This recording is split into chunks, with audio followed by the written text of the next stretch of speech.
Feliz sábado, hermanos. Realmente feliz sábado, hermanos. El tiempo no está muy bueno desde nuestras perspectivas, pero feliz sábado, hermanos. Y a nuestros oyentes de la radio también, porque tenemos vida y salud para poder estar aquí hablando acerca de nuestro Padre, hablando acerca de Jesús. Saben, estaba pensando un poco en la experiencia de Pablo cuando él decía que había sido discípulo de Gamaliel y se sentaba a los pies de Gamaliel, ¿no? Sabio de la antigüedad, de aquellos días, conocedor de toda la filosofía religiosa bíblica, y Pablo era uno de sus alumnos y dice que se sentaba a los pies. Y realmente cuando yo quiero saber algo más profundamente de lo que uno sabe, porque en realidad sabemos poco y hasta podemos decir que no sabemos nada, cuando uno toma ciertos libros y empieza a leer para interiorizarse de algunas cosas que a veces nos cuesta comprender, siento esa necesidad, tal vez como la de Pablo, de sentarse a los pies de esta gente que tiene esos dones maravillosos por los cuales pueden expresar, que pueden interpretar y que pueden describir muchas de las cosas que Jesús hizo y dijo. Y entre las que dijo están las parábolas. Y a nosotros que nos encontramos a considerable distancia de su contexto original, dice el autor, las parábolas del maestro nos parecen en una primera lectura, dice, muy sencillas. Hablan del trigo que germina, de monedas que se pierden, de mujeres que hacen pan, de hijos que se marchan de casa y de propietarios que tienen problemas con sus empleados. Como narran muchos acontecimientos similares a los que nosotros vivimos, parecen más accesibles de los que son en realidad, dice. Sus primeros oyentes, sin embargo, se dieron cuenta enseguida de que detrás de su modesta apariencia las parábolas escondían dimensiones inesperadas. Más que ejemplos para ilustrar ideas generales, eran y son portadoras de sorprendentes mensajes. Analizadas atentamente, no resultan tan anodinas como parecen. No en balde se incluyen entre los pasajes más enigmáticos de las Escrituras dichas por Jesús. Lo que yo voy a predicar en esta mañana es más que nada un relato. Un relato que está en un libro que se llama Para conocer al maestro en sus parábolas. Lamentablemente ese libro no se edita aquí y no nos ha llegado. Nosotros lo trajimos cuando estuvimos en España y lo trajimos de allá. Acá no se ha editado todavía este libro. Pero les puedo asegurar, el autor de este libro, que es Roberto Badenas, es también autor del libro Encuentros, que sí ha llegado hasta aquí, el libro Encuentros, o Más allá de la ley, que tampoco está aquí, que también nosotros lo trajimos en una oportunidad, lo hemos leído y después se lo hemos regalado al pastor José Rojas, cuando él estuvo aquí.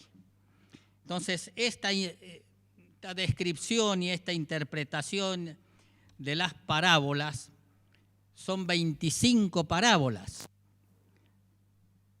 Y este hombre lo hace con una maestría, lo hace con una calidad que realmente llama la atención. Entonces, mucho de lo que expresamos en esta mañana va a ser como un relato de lo que este hombre le llama a la sexta de las parábolas que aborda, la gran redada, que está basada allí en el libro del Evangelio de Mateo, capítulo 13, para el que la quiera seguir, del versículo 47 al versículo 50.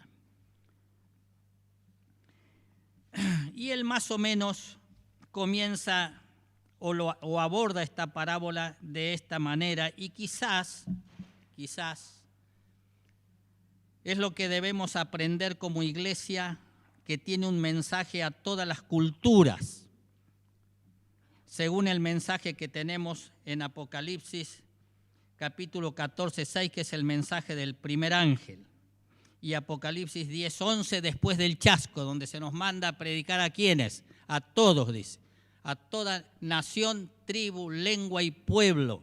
Y cada nación, cada tribu y cada pueblo y cada lengua tienen sus propias culturas. Y uno puede interpretar mejor a Pablo cuando él decía al romano, yo me hago romano. Al griego, me hago griego. Al escita, me hago escita. ¿Para qué? Para ganar a todos para Cristo. O sea, esa capacidad de adaptabilidad que le permite a la persona entender las distintas culturas y poder manejarse con ella a fin de poder llegar con el mensaje. Y como iglesia creo que en esto tenemos mucho que aprender para poder llevar el evangelio a toda nación, tribu, lengua y pueblo y culturas. Al comienzo de la parábola de la gran redada, dice, se había hecho tarde, las sombras cubrían completamente el lago, solo la cima de las colinas reflejaban todavía los últimos rayos del sol. Aquellos pescadores preparaban sus barcas para salir a faenar. El maestro estaba llegando al final de su propósito. Había expuesto ya 6 parábolas. Le quedaba la 7ª y última de su primera serie, en donde él dice, el reino de Dios se parece en fin a la red que echa en el mar y recoge toda clase de peces. ¿Qué recoge? Toda clase de peces. Cuando está llena, dice, la arrastran a la orilla, se sientan, reúnen los buenos en cestos y tiran los malos. Lo mismo sucederá al fin del mundo. Saldrán los ángeles, separarán a los malos de los buenos y los arrojarán al fuego. Y allí será el llanto y el apretar de dientes. Y repito un poquito, ¿no? Lo mismo sucederá al fin del mundo. ¿Saldrán quiénes? Los ángeles. ¿Qué tarea harán los ángeles? Separar. Saben que yo me sentí aliviado. Yo me sentí muy aliviado. Porque nosotros a veces creemos que la tarea de separar nos pertenece a nosotros, ¿no? Empezamos a pensar quién es más, quién es menos, si sí o si no. Y cuando yo leo esto digo, bueno, una tarea menos. La tarea nuestra no es la de separar, sino de echar la red, pescar. Y cuando la red, dice, se echa, recoge toda clase. Tomemos en cuenta lo que quiere enseñar la parábola. Y aquellos discípulos, dice, Jesús, dice, el maestro, se daba cuenta, dice, que aquellos pescadores eran capaces de escucharlo, sencillamente por la razón de sus propias profesiones. Podían escucharlo, dice, y podían entender sus palabras. La pesca les había enseñado a escuchar. La pesca les había enseñado a escuchar. El pescador, dice, sabe por experiencia lo que es instalarse al borde de la barca, prestar oído en silencio y observar cualquier indicio de vida bajo la superficie del agua. El pescador sabe que si hay peces a su alcance, para hacerse con ellos, debe ante todo saber esperar. Hay 2 cosas que se aprenden de la pesca. Hay 2 cosas que la pesca enseña: saber escuchar y saber esperar.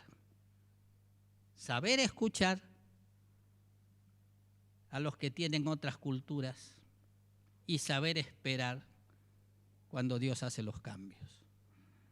Estos hombres, dice, eran por consiguiente capaces de sentarse al borde ahora de sus parábolas no solo de la barca. Seguir su curso sin prisas y responder a sus tirones, ¿no? A los tirones de la red cuando está llena o de la tanza cuando el pescado ha picado. Estar atenta, dice, a sus tirones. Y eran por consiguiente capaces de sentarse entonces y poder comprender lo que Jesús les estaba enseñando. Intuían, dice, que eran portadores de un mensaje de vida que se tenía que pescar al vuelo. Hay cosas que hay que pescarlas al vuelo, y entre esas estaba la enseñanza de las parábolas de Jesús. Esta paciencia inteligente y sabia, Jesús el Maestro sabía suscitarla con sus relatos. Tenía el arte de hacer que el oyente advertido dejase de pretender saber el final de la historia y de intrigarlo con la segura sorpresa de un desenlace imprevisto, porque así es Dios cuando nos vive sorprendiendo. El maestro comprendía que una de las cosas que más podía interesar a sus oyentes era saber quién sería finalmente súbdito del reino prometido, quién sería pueblo de Dios y quién se quedaría afuera. Esta curiosidad es lógica y legítima, y la mayoría de los seres humanos quisiéramos poder señalar, aunque sea aproximadamente, en nuestro atlas espiritual personal, la frontera que separa la comunidad de los salvados del resto de los mortales. Delimitar la iglesia verdadera y saber quién pertenece a ella y quién no. Pero Jesús, el Maestro, intuía que uno de los riesgos previsibles de su predicación era que los clérigos, tanto de afuera como de adentro del nuevo grupo, confundieran la iglesia con el reino de Dios e inventaran sus propios criterios de pertenencia al pueblo escogido, lo que les permitiría catalogar a su semejante en términos de fiel y de infiel, creyente y hereje, practicante y no practicante, o ya de puesto de miembros cotizantes, honorarios o bienhechores. Jesús temía que cuando los criterios, dice, se limitan, por ejemplo, a la presencia o a la ausencia del nombre en ciertos registros, se llegue a ser muy fácil elaborar listas negras y confundir afiliaciones con fidelidades o situaciones provisionales con clasificaciones definitivas. Movido por su desconfianza hacia este tipo de cómputos, el maestro creyó conveniente insistir en que su reino, si bien estaba al alcance de todos los seres humanos, no era todavía de este mundo. Por eso había que relativizar todo lo relacionado con recuentos estadísticos.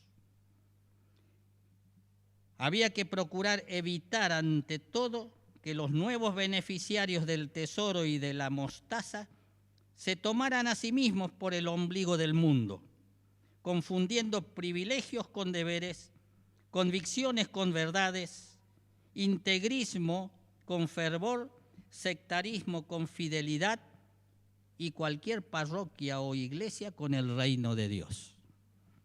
De ahí que recordara, no sin una pizca de humor, que nuestra tarea de momento no era contabilizar peces, sino echar la red, advirtiendo que la cuenta definitiva no la tendríamos hasta que la barca llegara a la última orilla.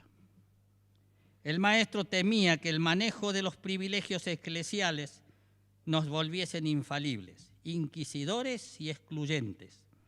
Los dogmas y los credos con el tiempo tienden a prevalecer sobre la fe y los principios, cuando se olvida la misión.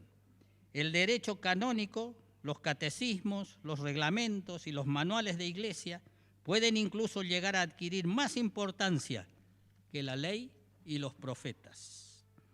Esta parábola nos dice que algún día habrá que contar, pero al final.